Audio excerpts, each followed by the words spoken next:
दर्शकों नमस्कार, राम राम, जय श्री राम और जय माता दी। मैं हूँ अश्विनी मल्होत्रा और आप देख रहे हैं अपना पसंदीदा न्यूज चैनल जम्मू तरकश। दर्शकों, आज मैं कांग्रेस पार्टी के जनरल सेक्रेटरी सरदार गुरमीत सिंह जी के साथ बैठा हूँ। दरअसल बात ये हुई कि कल उमर अब्दुल्ला सरकार की जो नेशनल कॉन्फ्रेंस पार्टी है, उन्होंने एक बहुत बड़ी रैली की महाराजा हरि सिंह पार्क में। लेकिन कांग्रेस उनकी अलायंस है। बेशक कांग्रेस का कोई भी एमएलए मंत्री नहीं है सरकार में। खैर, उमर अब्दुल्ला सरकार की इसकी जरूरत भी नहीं है कि उनके पास अपने ही एमएलए बहुत हैं और वो सरकार चला भी रहे हैं।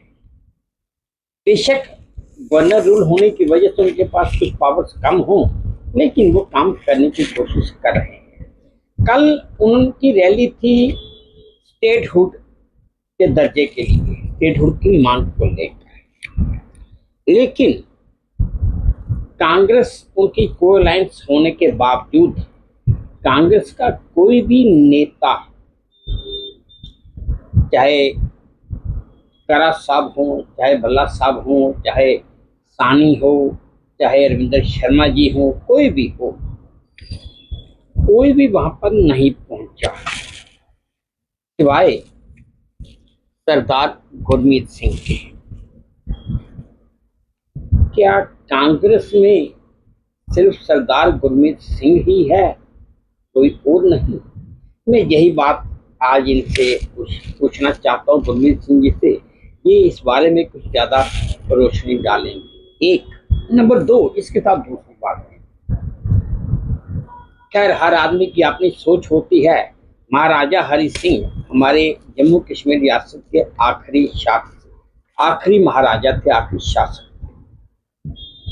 जब उनकी प्रतिमा सामने है तो कोई उनको फूल भी अर्पित नहीं करता।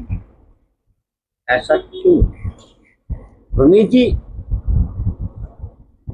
मैं ये पूछना चाहता हूँ, आपने सुन लिया मैंने क्या बोला, क्या मैं चाहता हूँ, क्या पूछना चाहता हूँ, दोबारा दोहराऊंगा नहीं, आप बता दीजिए। सबसे पहले मैं नमस्कार मीडिया का शुक्रिया अदा करना चाहता हूँ जो मेरे पास आए। सबसे पहला सवाल था आपका, हमारे यहाँ पे वहाँ पे क्यों नहीं पहुंचे। वैसे तो ये मेरे सीनियर ही जो आप सही तरीके से दे सकते हैं, लेकिन एक बात मैं जरूर कहना चाहता हूँ कि अलायंस जो है हमारा, वो हमारे करा साहब ने पिछली बार आपको मालूम है पीछे जी कहा था, ये राहुल गांधी जी ने किया।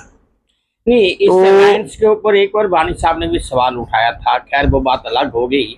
अब करा साहब ने कहते कि ये अलायंस मैं यही चीज कहना चाहता हूँ। इसका मतलब ये हुआ, क्या वानी साहब ने सही बोला था या गलत था? मैं ये चीज कहना चाहता हूँ कि हमारे लोगों के, ये तो मेरे सीनियर ही जवाब दे सकते हैं। करा साहब ने उसका जवाब दिया था कि वानी साहब को इस चीज के बारे में नहीं बात करनी चाहिए, लेकिन जो अलायंस की बात उठाई जा रही है वो हमारे राहुल गांधी जी ने। लेकिन एक बात तो साफ है गुरमीत जी, कल रैली हुई, कांग्रेस का कोई भी लीडर वहां पर मौजूद नहीं था। मतलब ये कि अलायंस अब किसी ठीक कंडीशन में नहीं है।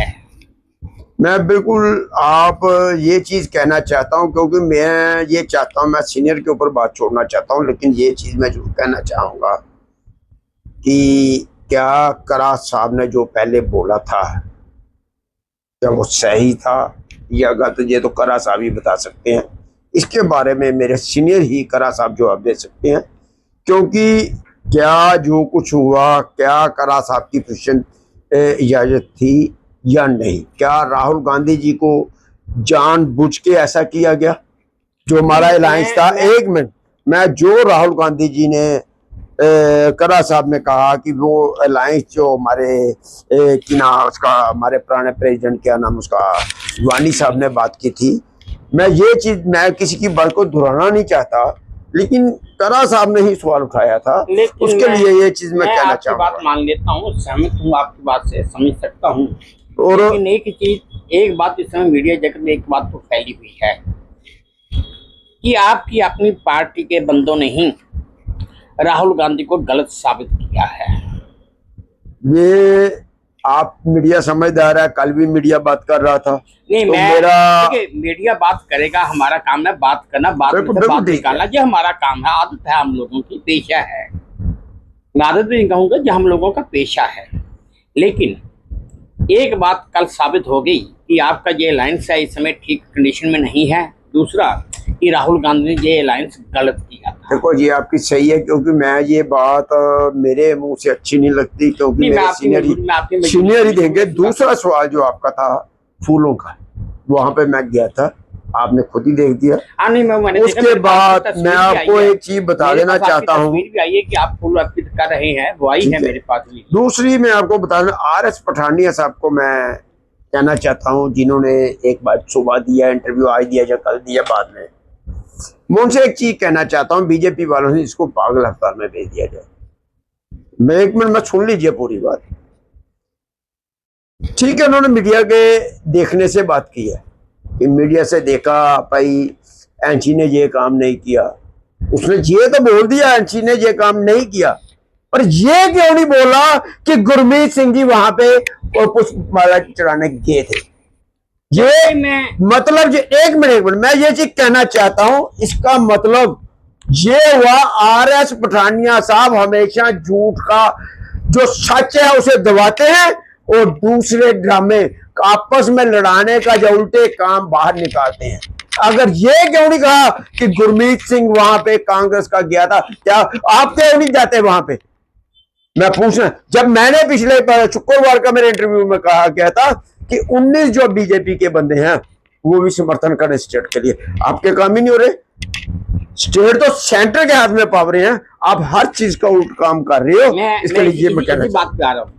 अभी 2 दिन पहले 3 दिन पहले की स्टेटमेंट की एक अखबार में भी बड़ी चली है कि सरकार की तरफ से, उमर साहब की तरफ से स्टेटमेंट भी आई कि भाई बीजेपी के आदमियों ने कोशिश की है, जहाँ तक कि दिल्ली सुप्रीम कोर्ट के एक वकील का हवाला भी दे दिया बीच में कि उन्होंने एनसी के कुछ आदमियों से कोशिश की है, इतने पैसे देंगे, आप कांग्रेस ने एनसी को छोड़ दीजिए, हमारे साथ आ जाइए, किसी स्टेट को स्टेटहुड का दर्जा भी दे देंगे, किसी को मंत्री बना देंगे, या जो भी है। खैर ये राजनीति है, राजनीति में आरोप प्रत्यारोप चलते रहते हैं। तो उसके एवज में लीडर ऑफ अपोजिशन जो स्टेट असेंबली में हैं सुनील शर्मा, उन्होंने कहा था कि उनके नाम दीजिए और नहीं तो हम कोर्ट में आप उनके नाम बताएंगे, या कोर्ट में मानेंगे कि ये गलत है या कुछ भी है। कल रैली होने के बाद शाम को आपके कुछ नेताओं ने, कुछ चुनिंदा नेताओं ने, वो चुनिंदा नेता तो आपके 4 ही हैं, उन चुनिंदा नेताओं में आपका नाम शामिल नहीं है बाई चांस, उन्होंने भी एक प्रोटेस्ट किया। उस प्रोटेस्ट में राम जन्मभूमि का मुद्दा आ गया, राम मंदिर का मुद्दा आ गया। आज का प्रोटेस्ट सरकार की तरफ से था कि भाई हमें स्टेटहुड का दर्जा मिलना चाहिए, जिसके लिए उमर साहब कोशिश कर रहे हैं। एज ए चीफ मिनिस्टर उनका राइट है, उनका फर्ज भी है कोशिश करना, और उनको कोशिश करनी भी चाहिए। ये राजनीति है, राजनीति में मोदी सही है या उमर साहब सही है हम ये नहीं बोलेंगे। लेकिन एक बात मैं कहना भी चाहता हूँ, वो बात सुनील शर्मा ने भी कह दी कि दिल्ली जंतर मंतर पर इन्हें परमिशन तो नहीं मिल रही धरना मारने की। धरना लगाने से या हड़ताल करने से या रैलियां निकालने से स्टेटहुड तो नहीं मिलने वाला, मिलेगा तो वो पार्लियामेंट के थ्रू ही मिलेगा और कहीं से मिल नहीं सकता। मैं बिल्कुल आपको एक चीज बता दें, इसका जवाब दे देना चाहता हूँ। जो आपने बात कही ठीक है सुनील जी की, मैं कहता हूँ पहले सुनील जी बताएं क्या सरकार भी आपके ऊपर केस करेगी? हर रोज आप बयान देगा कि सरकार गई, इसमें मुझे बताइए आपके पास कैसे आई रिपोर्ट? नहीं, कौन से? एक मिनट अब जो ले लिया है मैं दोनों तरफ की बात करूंगा, आप कीजिए सरकार के ऊपर कार्रवाई, मैं नहीं कहूंगा। अगर सरकार ने कहा अब हर महीने हर रोज उठ के बैठते हो, इतने बंदे आपके पास आ गए, इतने बंदे आगे कैसे आगे, क्या किस वजह से, क्या मैनिपुलेटिंग है आपकी? मैं नहीं कह रहा, आप रोज उठते हो, क्या मतलब है कि आपके पास है? आपके पास बताइए ना वो बंदे कौन से हैं। आप क्यों नहीं बताते वो बंदे कौन से हैं? उनका नाम क्यों नहीं लेते? एक मिनट मैं प्लीज, मैं उनका नाम पूछना चाहता हूं सुनील जी से, जो आप जिनके साथ सरकार बना रहे हैं उनके नाम दीजिए, चाहे पैसे से चाहे नहीं है। मैं नहीं कह रहा आपके ऊपर जा, उन्होंने लगाया ना, आप बना रहे हो ना। आप 50 का आंकड़ा देने के चाहते हो, यानी कि 95 47 48 49 सीटें चाहिए, 49 सीटों के लिए आपके पास 29 है, यानी कि जो 29 का मतलब 20 चाहिए, 20 का उनका नाम दीजिए। आप जनता को कैसे बेवकूफ बना रहे हो? आपके पास प्रॉपर्टी आई कहां से, मुझे बताइए। और आप रोज फ्रॉड कैसे करते हो? एक मिनट, आप रोज घोटालों की बात, वो आपके 9-10 साल से आप बैठे हो, मुझे बताइए एलओपी है आप कोई मजाक डमरू डल्ली बजाने वाले बंदे नहीं हो, आप रोज झूठ बोलते हो, शर्म आनी चाहिए। मैं ये चीज कहना चाहता हूँ, बिल्कुल सही बात कीजिए। इसमें मैं एक चीज कहता हूँ, देखिए जैसे आपने कहा कि सुनील जी रोज कहते हैं सरकार गई सरकार गई सरकार, वो लीडर ऑफ अपोजिशन है। मैं एक आम आदमी की बात करता हूँ, एक आम आदमी की, ना वो एमएलए है, ना कारपोरेटर, ना किसी मोहल्ले का लीडर है, ना कुछ है। वैसे जब भी वो बात, यार ये सरकार गई, यार ये काम ही नहीं कर रही, यही लोग कहते हैं, हर एक के लिए कहते हैं, चाहे मोदी है, चाहे उमर अब्दुल्ला है, चाहे कोई और जगह का चीफ मिनिस्टर है, या कुछ भी है, यही कहते हैं। रहा सवाल कि हमारा, मैं इसके ऊपर एक मिनट, एक लाइन देना चाहता हूं, जो आपने सवाल किया जनता के ऊपर। जनता तब तक नहीं बोलती जब तक ये शोषा नहीं उड़ाते नेता। हर बात का, मेरी बात सुने, चाहे कोई भी पार्टी का हो, मैं अपोजिशन की बात कर रहा हूं, जब तक नेता शोषा नहीं उड़ाएगा, जनता, आप भी जानते हो, आप भी जनता में हो, मीडिया भी को भी मालूम है, तब तक कोई बात बाहर नहीं आती जब तक हमारा नेता किसी भी पार्टी का हो इसको उछाल लेना।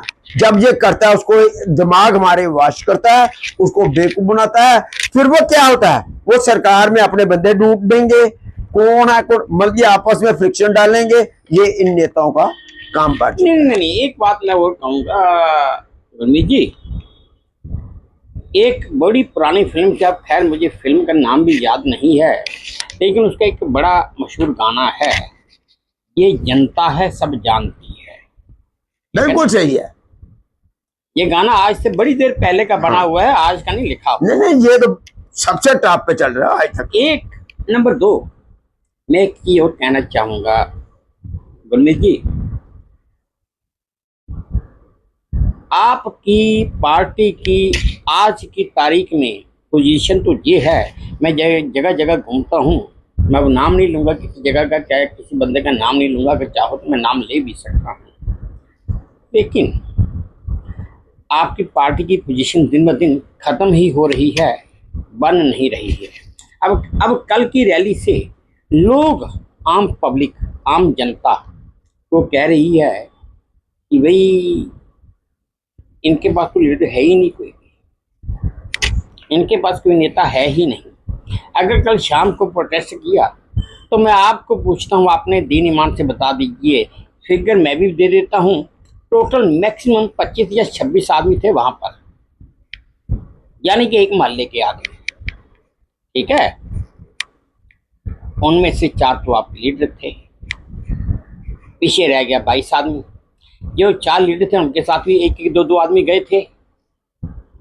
अगर एक और लगा दूं, 8 आदमी निकाल दूं, बीच में से 25 में से 8 निकाल दे, 17 आदमी, उस एरिया के 17 आदमी तमाशा देखने के लिए खड़ा हो जाते हैं कि क्या हो रहा है क्या नहीं हो रहा है। क्या आपकी आज पोजीशन इतनी गिर चुकी है, इतनी आ चुकी है कि जिसका जवाब ही कोई नहीं? या कहीं ऐसा तो नहीं था कि आपके नेतागण शर्मिंदगी महसूस कर रहे थे उस रैली में जाने के? देखो, ये तो आपको भी पता है, सबको पता है, और साथ में ये चीज मैंने बार बार कहा है कि हमारी कांग्रेस क्यों गिर रही है। मैंने ये भी बताया कि कोई ऐसे गलत आदमी, गंदे आदमी के साथ खड़ा है, वही लोग हैं जो फोटो खिंचाने वाले, जिनको अच्छा तो ये पोस्ट से निकाल देंगे। आपने मेरे देखा भी, सबूत भी मैंने डाले हैं। एक बंदा साफ लफ्ज में चिल्ला चिल्ला के बोल रहा है अच्छा हुआ मैं वहां पे नहीं पहुंचा वरना मुझे भी बाहर निकाल देते। आपने भी सुन लिया, सबने सुन लिया। इसी तरह ये धमकियां देते हैं उनको ग्रुपों से बाहर। और कौन निकालता था? सस्पेंडेड जुए सानी, जिसको श्रीमती सोनिया गांधी जी ने सस्पेंड किया था।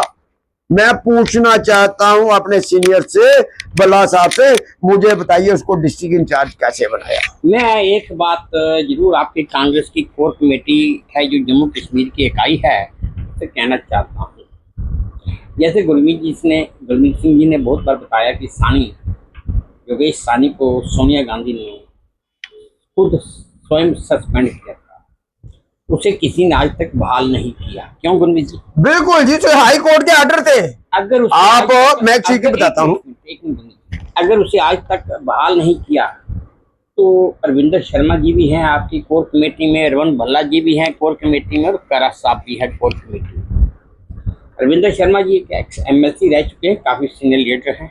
भल्ला साहब भी मिनिस्टर रह चुके हैं, MLA रह चुके हैं, काफ़ी सीनियर लीडर हैं, उन्होंने भी अपनी ज़िंदगी कांग्रेस को दी है, और करा साहब भी हैं। आप कोर कमेटी के मेंबर हैं तो फिर आपको ये कोर कमेटी में देखना पड़ेगा कि अगर आपकी पार्टी के जनरल सेक्रेटरी बोल रहा है कि उसे सस्पेंड किया था तो उसे बहाल किसने किया? Sonia Gandhi is the chairperson of Congress party, all India Congress party. क्यों जी गुरमीत जी? ठीक है, बिल्कुल ठीक है। जम्मू कश्मीर की बात नहीं करूंगा, उनसे ऊपर तो कांग्रेस पार्टी में कोई नहीं है और कोई बहाल भी नहीं कर सकता। इस समय खड़गे जी हैं, प्रेसिडेंट है कांग्रेस के, उनसे ऊपर तो राहुल गांधी भी नहीं है। तो फिर आप लोगों को सोचना पड़ेगा और अपने आप को बताने के लिए पब्लिक को समझाना पड़ेगा कि इसे बहाल किसने किया था, कैसे ये पार्टी में एंटर हुआ है। वरना जो पोजीशन आज की बदली जा रही है वो दिन ब दिन बिगड़ती ही जाएगी, संभलेगी नहीं। खैर चलिए, मैं एक चीज कहना चाहता हूँ, ये चीजें मैंने बार बार इनको भेजी है, अब मैंने अपडेट करके जो चीजें मैं नहीं बताना चाहता था, मैं नहीं चाहता था, कुछ चीजें पार्टी के लिए होती है, मजबूरी भी होती है। अब मैं उन चीजों को डाल रहा हूँ आहिस्ता आहिस्ता। एक बात मैं एक मिनट गुरमीत जी, मैं एक सवाल आपसे पूछना चाहता हूँ, आखिरी सवाल होगा ये मेरा। करा साहब, रमन भल्ला जी और रविंदर शर्मा जी, आप कोर कमेटी कांग्रेस जम्मू कश्मीर के इकाई के कोर कमेटी के मेंबर हैं। आज आप ये वीडियो देखेंगे, आपके सामने एक सवाल मैं गुरमीत जी से पूछना चाहता हूँ और पूछ भी रहा हूँ। ये सवाल बड़ा तल्ख सवाल है। गुरमीत जी, आप पिछले काफ़ी अर्से से लगे हुए हैं मीडिया के ऊपर, मीडिया में, कि भाई योगेश सानी ऐसे, रमन भल्ला ऐसे, रमन भल्ला ऐसे। यहाँ तक मेरी समझ काम करती है, या मेरा दिमाग कहता है, या मैं समझता हूँ यहाँ होना ऐसा चाहिए था कि आपको ये काम अपने कांग्रेस ऑफिस में कमरे में बैठकर अपने सीनियर से डिस्कस करना चाहिए था, उनको बताना चाहिए था कि ये ऐसा इशू है, इसे ख़त्म कीजिए, वरना हम कहीं के नहीं रहेंगे। आप क्या सोचते हैं कि मीडिया में ऐसा करके, ऐसा बोल के क्या हम पार्टी सुधार लेंगे? आप लोग पार्टी सुधार लेंगे? मैं आपको ये चीज बता, मुझे चाहिए मैं पूरे सूदों पहले दिल्ली ऑफिस में कि जम्मू में किसी को पता ना चले। ऑल ओवर इंडिया ऑफिस के सारे सबूत जा चुके हैं, हमारे ऑफिस में, जम्मू के प्रेसिडेंट के पास, और वहां पे जाते थे, हर एक के पास थे। जब मैं मीटिंग में बात करता था तो मुझे बामे कुंज लेते थे, जहां तक मुझे जान से मारने की धमकियां भी हुई, हर चीज हुई। कई बार फेक ड्रामे भी किए, लेटर हर चीज किए गए, क्योंकि मैं 18 साल से सम्मानित व्यक्ति हूँ। हर तरह से इन्होंने मेरे ऊपर जितना जोर लगाना था वो लगाना, जहां तक कि मुझे मेरे ऊपर अटैक तक किए गए। यहाँ तक जिन वार्डों में इन्होंने बंदे जो मेरे साथ पहले चलते, उन्होंने सानी ने उनको पोस्ट का बहाना दे के मेरे ऊपर अटैक उनसे भी करवाए। 6 नंबर वार्ड में भी अटैक हुआ मेरे ऊपर। मतलब कि कोई है, उस समय भल्ला साहब हमारे अमृतसर में थे, मैंने फोन किया ऐसे ऐसे हुआ है, आके देखूंगा, कुछ नहीं, मैं होना खाली थी। मतलब ये जब इनको बताता था, इनका आपस में पहले से ही लोगों को दिखाने के लिए ड्रामा भल्ला साहब का, मैं तो ये समझता हूँ। क्योंकि आज मैं ये बाहर इसलिए आना पड़ा क्योंकि ये जो मैंने व्रत रखे हैं, व्रत की वजह से मुझे कांग्रेस पार्टी 29 साथ आ गई। इलेक्शन मुझे जिताना है, राहुल गांधी को प्रधानमंत्री बनाना है, इसलिए मजबूरन ये मुझे ब्लैकमेल करते रहे। मैं चुप मुंह पे उंगली रखता रहा, लेकिन चुप रहने से हमारी कांग्रेस टोटली खत्म हो गई थी। इन्होंने आपस में लड़ाया, जो करता उसके साथ, उसको नहीं बुलाना, उसको नहीं करना। आज भी उन लोगों को केवल 4 बंदों को बुलाते हैं। आप इतना मतलब कि आपस में हम छोटे लेवल, आगे मैंने सुना था बड़े लीडरों में लड़ाई होती है पोस्ट की, या कोई एमएलए बनना चाहता है, कोई मिनिस्टर, उनकी होती थी थोड़ी देर के लिए। कभी सुना था वर्कर में? आज तो वर्कर की ये हालत इन्होंने बना दी, अगर आपने किसी उसके साथ बात की तो आपकी छुट्टी, उसके साथ बात की तो आपकी छुट्टी। मतलब ये है ग्रुप से बाहर निकालेंगे। मुझे बताइए, मैंने बार बार भल्ला साहब, प्रेसिडेंट साहब और इसको रविंदर शर्मा जी को भी बोला, कांग्रेस की साइड ब्लॉक क्यों की गई? मेरे चेक कीजिए, पहले वहीं पे था, वहां पे रविंदर शर्मा जी और भल्ला जी ने बार बार सानी को कहा भाई इसको खोलो। मैं झूठ नहीं बोलूंगा, मतलब नाराजगी अपनी जगह। ये सारी पावर तो सानी साहब के पास। मैं बिल्कुल सही कह रहा हूं। मैं देखो, मेरी बात सुनो, अगर आप बोलोगे मैं टोटली झूठ मैं नहीं बोलूंगा। जहां पे भल्ला साहब गलत है, जहां जहां गलत है मैं बोलूंगा गलत है, जहां पे सही है मैं बोलूंगा साहब।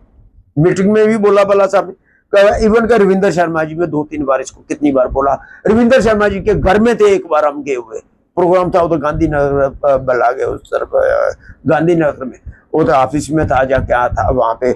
वहां से जब इसके घर में आए तो वहां पे बैठे, वहां पे जब बात हुई भाई ग्रुप को ब्लॉक क्यों किए हुए हैं, तो कहने लगा है जी लोग गुड मॉर्निंग लिखते हैं, और भाई 50 बंदों के ग्रुप को डालने की औकात नहीं, तो आपने ऐसे बंदे को टिकट कैसे दे दी? उसके बाद मैंने उनको बोला, मैं जी गुड, वहां पे कौन सा आता है मुझे बताइए गुड मॉर्निंग का? केवल मेरी पोस्ट आती है काम की, मैंने आज तक गुड मॉर्निंग लिखा। दूसरा नंबर, मैं आपको पता होना चाहिए गुड मॉर्निंग का मतलब होता क्या है। आपको लीडरों आपको पता ही नहीं है गुड मॉर्निंग का क्या मतलब। मैं गुड मॉर्निंग का मतलब है कि वो हमारे साथ जुड़ा हुआ है। चाहे वो खाली गुड मॉर्निंग करता है ना तो वो हमारे साथ है। फिर भी इसने ग्रुप वन साइडेड, ग्रुप में केवल अपने डालने हैं, किसी को डालने नहीं देने, जो है इसको बाहर निकालना है। हमारा एक 26 जनवरी का हुआ था, झंडा किसने उसको बाहर, तूने क्यों निकाला? उसको बुलाया नहीं था सानी को, उसको बाहर निकाल दिया। हमारा अनिल कोहली है जो हमारा बहुत अच्छा लीडर हुआ करता था, जिक्र किया आपने, ये तो जानीपुर का था। हाँ हाँ, वो जानीपुर का उस अनिल ने, जब वो सबसे बड़ा अच्छा हमारा लीडर था, और हर एक को करने, अभी भी बाजार का प्रेसिडेंट है, कोई काफी अच्छी जगह पे है, उसको भी बाहर निकाल दिया। भाई आपने बोला क्यों उसको? साहब अभी हमारी पहले बात हुई थी, मेरे दिमाग से निकल गई कि वो सवाल भी मैंने आपसे पूछना था। आपका नेशनल कॉन्फ्रेंस के साथ अलायंस है, कैसे सरकार की तरफ से, जहाँ अमर साहब की तरफ से बयान आया कि भाई ऐसे ऐसे आप पैसों की ऑफर की गई, उसके एवज में नेता प्रतिपक्ष का भी बयान आ गया। चलिए, ये नेता प्रतिपक्ष और सरकार का काम है, विपक्ष का काम है, लेकिन आपका तो अलायंस है, तो फिर आपके एक नेता ने कैसे कह दिया कि इनके नाम उजागर होने चाहिए और इंक्वायरी होनी चाहिए? देखो, ये तो उनको ही पता होना चाहिए, वो सीनियर है। मेरे ख्याल में मीडिया उन्हीं से सवाल, देखो मुझे नहीं पता क्या उनकी आपस में, लेकिन हाँ एक चीज मैं कह सकता हूँ, जो हमारा उमर साहब सीएम की तरफ से जो दिल्ली में गया, सोनिया गांधी, राहुल जी, खड़गे जी, सब, मैं एक में कह दें, टॉप के जितने भी हमारे नेता हैं उनका बकायदा पब्लिकली वायरल हुआ है। नहीं, इन्विटेशन, देखिए मैंने पहले कह दिया, अगर ऐलान तभी किया ना, मैंने एक बात पहले कह चुका हूँ, उमर साहब ठीक है चीफ मिनिस्टर हैं, सेंटर के हाथ में कुछ पावर्स है, या उन्होंने उमर साहब को पावर नहीं दी, या स्टेट को पावर नहीं दी, वो बात राजनीति की है। उमर साहब एज ए चीफ मिनिस्टर, उनका दायित्व भी है,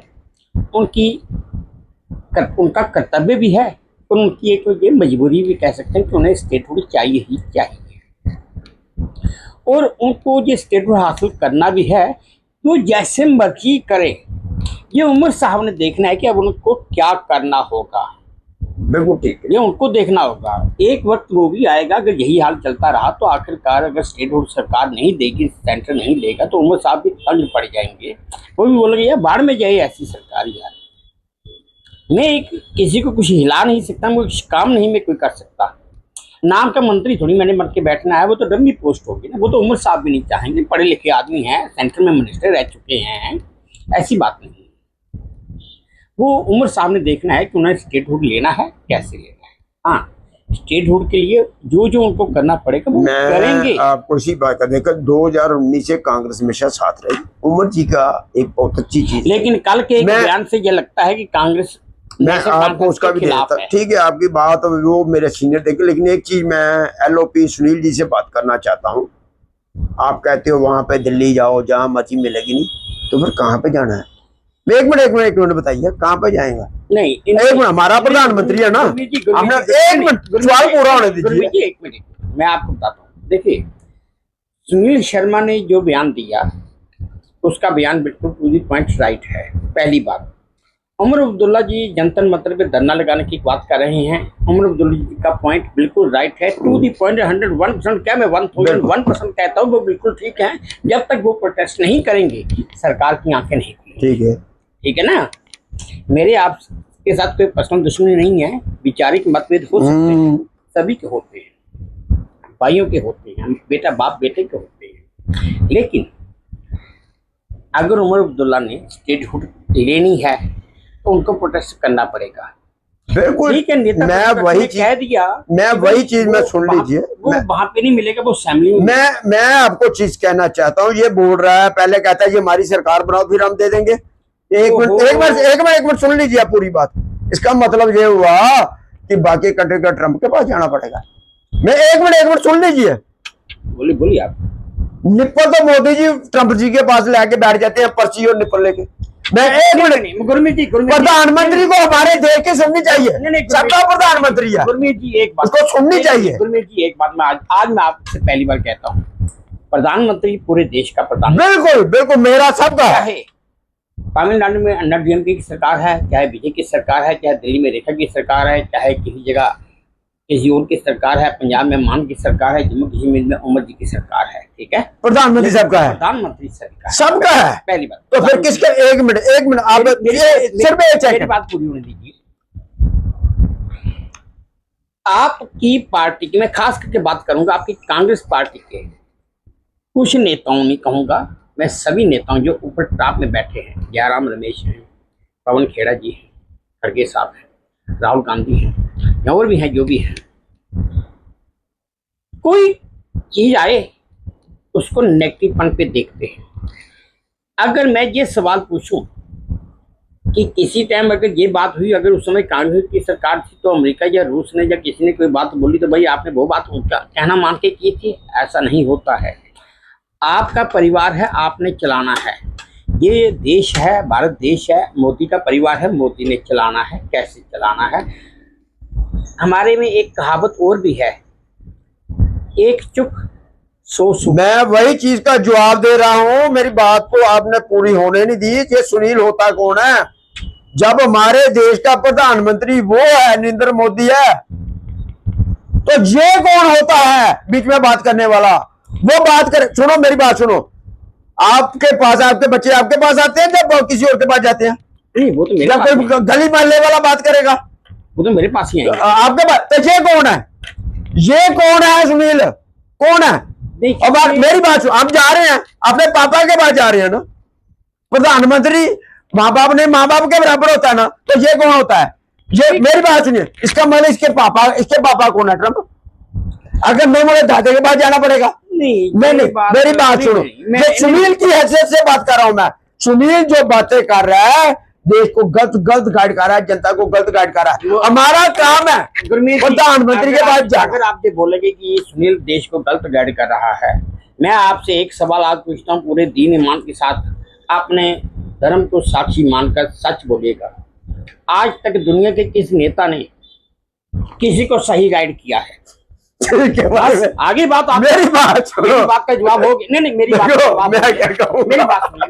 जवाब हो गया। मैं तो सुन रहा हूँ ना, मैं सही बात पूछ रहा हूँ। मुझे बताइए, मेरी बात कीजिए। मैंने किसी का नाम नहीं, मैं इसके बारे में कहना चाहता हूँ छोटी सी बात। इस समय जो हमारे हालात है, सुनील जी को चाहे कोई भी नेता हो, जनता के बारे में सोचे। और सुनो, अगर उमर जी जा रहे हैं, अच्छी बात है, कुछ आप सब चाहते हैं। हालांकि सुनील भी चाहता है स्टेटहुड मिले, उनको बेनिफिट मिले, लेकिन अपनी पॉलिटिक्स ड्रामे ले ये तमाशे की। मैं जानता हूँ हमारी स्टेट के पहले प्राइम मिनिस्टर थे शेख मोहम्मद अब्दुल्ला, उसके बाद चीफ मिनिस्टर बने। जब तक शेख मोहम्मद अब्दुल्ला जिंदा थे, उमर साहब मेरी बात का बुरा नहीं मानिएगा, वो आपके दादाजी थे। आप 10 जन्म ले लेंगे, अपने दादाजी तक नहीं पहुंच सकते। वो इस लेवल के नेता थे। अब उनके बाद उनके पुत्र आए डॉक्टर फारूक अब्दुल्ला। डॉक्टर फारूक अब्दुल्ला वो हस्ती थे जिन्हें नेशनल लीडर कहा जाता था। उन्हें डॉक्टर फारूक अब्दुल्ला को नेशनल लीडर माना जाता है। वो अपने घर में बैठ के 10 बंदों से लड़ लेंगे, 10 बंदों के खिलाफ भी बोल लेंगे। जब वो कभी बाहर होते थे, अगर कोई बाहर का कोई नेता बोलता था तो वो उसके ऊपर टूट के पड़ जाते थे। वो मेरे घर का मसला है, तुम हो कौन बीच में बोलने वाले। इसलिए फारूक अब्दुल्ला को नेशनल लीडर कहा जाता है। आप भी नेता हैं, मैं ज्यादा नहीं बोलूंगा। मैं आपका कंपैरिजन आपके पापा, आपके फादर या आपके दादाजी से आपका कंपैरिजन नहीं हो सकता, क्योंकि उन दोनों का कंपैरिजन किसी से भी नहीं हो सकता। देखो, खास करके शेख मोहम्मद अब्दुल्ला का कंपैरिजन किसी से नहीं हो सकता। मैं बहुत छोटा था, मैंने उन्हें देखा हुआ है, उनके बारे में बाद में पढ़ा भी है, सुना भी है। फारूक अब्दुल्ला साहब के टेन्योर मैंने देखे हुए हैं। देखिए, जिस तरह मैं अपने पिताजी का मुकाबला नहीं कर सकता, इस तरह उनका हिसाब है। कोई भी बच्चा अपने माँ बाप का मुकाबला नहीं कर सकते। हम चाहेंगे कि उमर साहब कुछ ऐसे काम कर जाएं कि अगर आज कोई ये कहता है कि ये स्वर्गीय शेख मोहम्मद अब्दुल्ला का पोता है, तो लोग ये बोलें ये उमर साहब वही हैं जिनके दादा थे शेख मोहम्मद अब्दुल्ला। उनका नाम हमेशा इज्जत से लिया जाएगा, हमेशा इज्जत से लिया जाएगा। फारूक अब्दुल्ला साहब का नाम भी इज्जत से ही है। लेकिन ये काम कुछ ऐसे कर जाए कि भाई इनका नाम भी इनके दादा की कैटेगरी में आ जाए। हम ये चाहेंगे, हमारी ये सोच है, ऐसा नहीं। ठीक है, उमर साहब ने देखो जी, अच्छों को सभी याद करते हैं। जैसे आपने, हम भी फारूक साहब की बात करते हैं। जैसा देश में आपको सच्ची एक बात बताता हूँ जो मेरी आंखों की बात है। हुकूमत तो थी नहीं बीच यहाँ पे काफी देर से। सीढ़ी चौक में फारूक साहब आए, साथ कोई नहीं था। और छोटे सुन लीजिए, बड़ी मजा आया था। वहां पे वो सामने पूड़ी वाली दुकान है सीढ़ी चौक में सरदार की, वहां पे एक छोटा सा सरदार खड़ा है। ओए सरदार, इधर बोल सत श्री अकाल, बड़क मार के। जैसे उसने सत श्री अकाल बोला, उन्होंने सत श्री अकाल, उन्होंने जेब से ट्रैफिक को सारी दुनिया साथ इकट्ठी हो गई 1 मिनट में। कहने का मतलब, मैंने आपको पहले बताया, वो ऐसे नेता थे, मोहम्मद बच्चे को भी साथ लगा गया और बल्ले बल्ले करके। और फारूक अब्दुल्ला का मुकाबला अपनी जगह नहीं। ये तो मैंने पहले कह दिया कि फारूक अब्दुल्ला को ऐसे ही कोई नेशनल लीडर नहीं कहता है। आज कौन सा वो लीडर है जिसे नेशनल लीडर कहते हैं, जो स्टेट की पार्टी का है? किसी को नहीं कहते। यही पोजीशन होती है जी, वो तो इज्जत बनाने में, इज्जत बनाने से यही फायदा मिलता है। नेता है या चीफ मिनिस्टर, नेता वही है सर।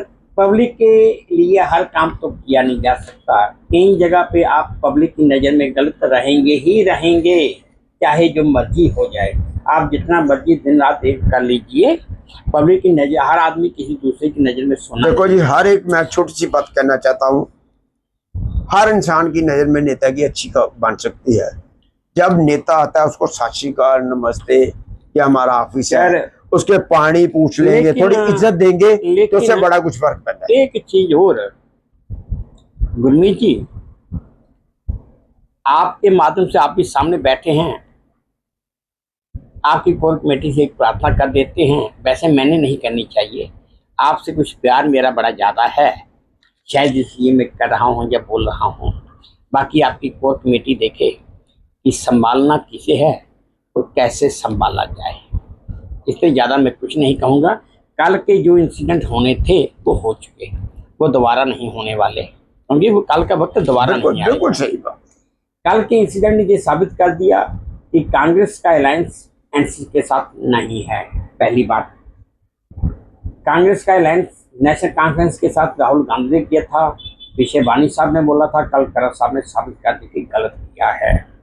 तीसरी बात, कांग्रेस के जो जन चुनिंदा नाम लेना नहीं चाहता, उन्होंने शाम को प्रोटेस्ट कर दिया 15 आदमियों के साथ, और वहीं पे बोल भी दिया कि भाई अगर उमर साहब ने बोला है यहाँ पे बात हुई है तो भाई उनके नाम बताओ कि भाई इसकी इंक्वायरी होनी चाहिए कि कौन सा नेता, कौन सा आदमी जिसने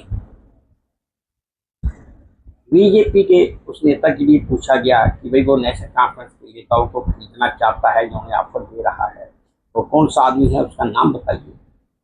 जिसने ये बयान दिया उनको चाहिए कि भाई उनके नाम बताओ, साबित कर दिया कि अलायंस हमारा खत्म हो चुका है। देखो जी, ये मैंने पहले भी कहा, ये मेरे सीनियर को ही देंगे, नहीं वो मैं मानता हूं, मैं नहीं दे सकता इसके बारे में। देखो मैं विचार बता रहा हूँ, ये तो कलेली बात है। देखो मेरा एक असूल है, मेरे माँ बाप ने, मेरे दादा रूप सिंह जो हरि सिंह जी के साथ दोस्त थे, जो आप भी जानते हो, ये शमशान घाट मेरे दादा ने सब किया है।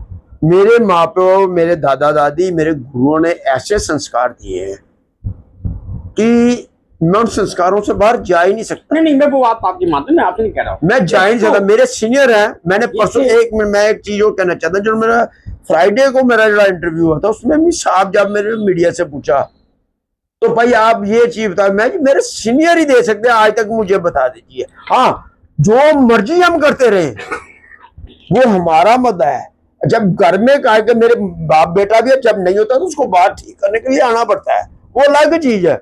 लेकिन जहां पे पार्टी का मसला आएगा, कोई भी चीज है, वो मेरे सीनियर ही फैसला ले सकते हैं, आपके मैं नहीं ले सकता। चलिए गुरमीत जी, आपने 3 4 5 बार बोल दिया सीनियर सीनियर सीनियर, आपके सीनियर है कहाँ?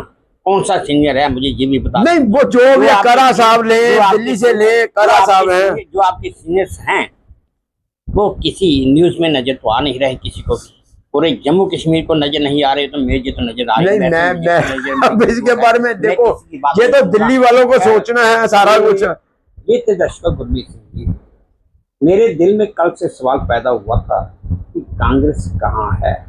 मैंने आगे भी कहा था, आगे भी वीडियो बनाए, कांग्रेस बर्बाद की हुई, कांग्रेस बर्बाद हो चुकी है, जब ये है गुरमीत सिंह जी। लेकिन कल की रैली ने साबित कर दिया कांग्रेस है नहीं, सिर्फ नाम की है। आने वाले दिनों में यही लगता है कि कांग्रेस का वजूद भी खत्म हो जाएगा, फिर हम नाम लेंगे एक कांग्रेस थी, है नहीं थी। बाकी रही बात उमर की, उमर अब्दुल्ला चीफ मिनिस्टर है, पूरी स्टेट जम्मू कश्मीर को रिप्रेजेंट करता है। उसने जम्मू कश्मीर के लोगों का हक देखना है, उसने वो हक हासिल भी करना है। वो सीधा होके करे या उल्टा होके करे, लड़ के करे या प्यार के करे, मांग के करे या छीन के करे, ये उसने देखना है। स्टेट उसने चलानी है, ये वो देखेगा मैंने स्टेट चलानी है। मैं जहाँ तक ये भी समझता हूँ, मानता भी हूँ, उमर जैसा सख्त आदमी, एडमिनिस्ट्रेशन सख्त एडमिनिस्ट्रेशन कोई नहीं। वो अगर कह देता है कि मैंने ये काम करना है तो करना है, चाहे उसके लिए उसको जितना मर्जी नुकसान हो जाए, उम्र इसकी परवाह नहीं करता, ये भी बात सही है। लेकिन पढ़ा लिखा आदमी है तो कोई काम ऐसा नहीं करेगा या कोई ऐसी शब्द नहीं मुंह से निकालेगा जिससे उसकी अपनी इंसल्ट होती हो या उसके दादा या उसके पापा की इंसल्ट होती हो, ये भी बात सोचिए। खाली अगर उमर साहब ने कह दिया कि ऐसे ऐसे ऑफर आई है, हो सकता है कहीं से बात निकली हो सकता है नहीं भी हो सकता। बाकी राजनीति है, राजनीति में रोक प्रत्यारोप चलते रहते हैं। गुरमीत जी ने कहा कि सुनील शर्मा लोगों को मिसगाइड कर रहा है, तो मैंने उल्टा सवाल कर दिया, मैंने किसी का नाम नहीं लिया। राजनीति में थोड़ा ऊपर नीचे झूठ सच करना पड़ता है, ये आप भी जानते हैं, मैं भी जानता हूँ, दुनिया जानती है। मैंने सवाल पूछ दिया कि दुनिया में ऐसा कौन सा नेता है जिसने लोगों को सही गाइड किया है? कोई नहीं। आगे से उन्होंने हंस के दिखा दिया, मैंने कहा मेरा जवाब मुझे मिल गया। क्या दर्शकों, ये थे सरदार गुरमीत सिंह जी, जनरल सेक्रेटरी जम्मू कश्मीर कांग्रेस के। अभी तक तो जनरल सेक्रेटरी हैं जब तक कांग्रेस का नाम है, जब कांग्रेस का वजूद खत्म हो जाएगा, आने वाले दिनों में कांग्रेस का वजूद खत्म होने वाला है, क्योंकि इनके अपने लोग ही कांग्रेस का वजूद खत्म कर रहे हैं। इन्होंने कह दिया कि कांग्रेस की कोर कमेटी, मैंने भी कांग्रेस की कोर कमेटी से प्रार्थना कर दी कि वो देखिए कांग्रेस को बचाए। मैं एक चीज कह देना चाहता हूँ कि अगर किसी के दिमाग में है कांग्रेस खत्म होगी, वो सपना लेना छोड़ दे, क्योंकि हिंदुस्तान में दो ही पार्टियां हैं, एक बीजेपी और कांग्रेस। सबसे बड़ी कांग्रेस इस समय ठीक है, बीजेपी है, लेकिन मैं हम चीज कहना चाहता हूँ, इससे ज्यादा मैं कुछ नहीं सुनना चाहूंगा, ना किसी को बताना चाहूंगा। 140 साल पुरानी कांग्रेस पार्टी आज इस कदर इतनी नीचे आ चुकी है, इस पार्टी को उस मुकाम मैं उसी तरह की एक जवाब देना छोटा सा, मैं इसीलिए मैं कह रहा हूँ, मैं एक छोटी सी आप ही की इस बात के ऊपर एक मैं मिसाल दे देता हूँ। जैसे मैंने छन्नी का बताया था, स्कूल का एक, उसका 13% रिजल्ट आया था, 11 से 12-13%। जब मैंने कार्रवाई की तो आज 50 से 60% हो गया है।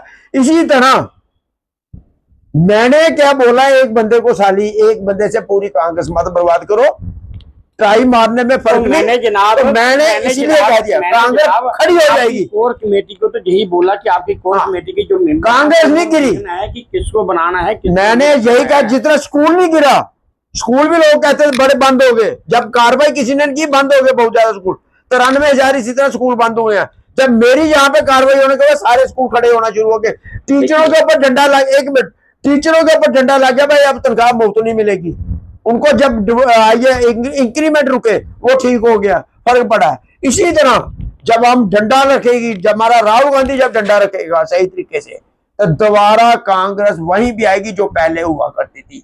जो जिस काम के लिए मेरे पिताजी ने मुझे सौंपा है, जिस काम तरीके से जब मेरे पिताजी जहाँ पे होते, तो वही कांग्रेस ला के। चलिए गुरमीत जी, आपने जवाब दिया, जवाब अब मैं भी दे देता हूँ।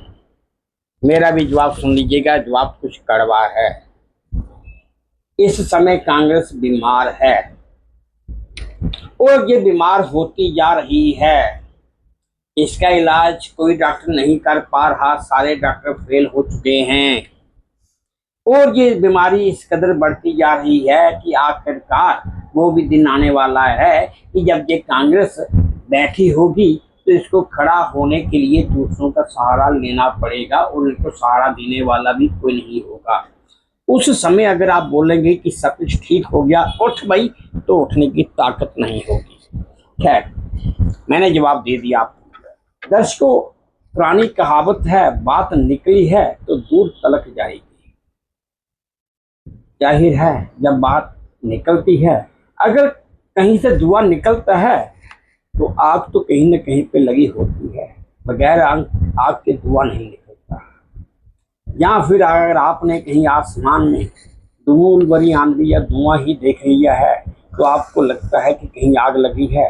दरअसल हो सकता है किसी दूसरी जगह आंधी तूफान आया हो और वो मिट्टी उड़ रही हो जो धुआं नजर आ रहा है। कई बार दर्शकों, आंखें हमारी देखने के लिए होती हैं और कान सुनने के लिए होते हैं। कई बार आंखों से हमें सुनना पड़ता है और कानों से देखना भी पड़ता है। राजनीति बिल्कुल ऐसी ही है। खैर दर्शकों, अब मैं गुरमीत सिंह से विदा लेता हूँ। जो सवाल पूछने थे पूछ लिए, जो कुछ था वो मैंने जान भी लिया और आप लोगों ने देख भी लिया।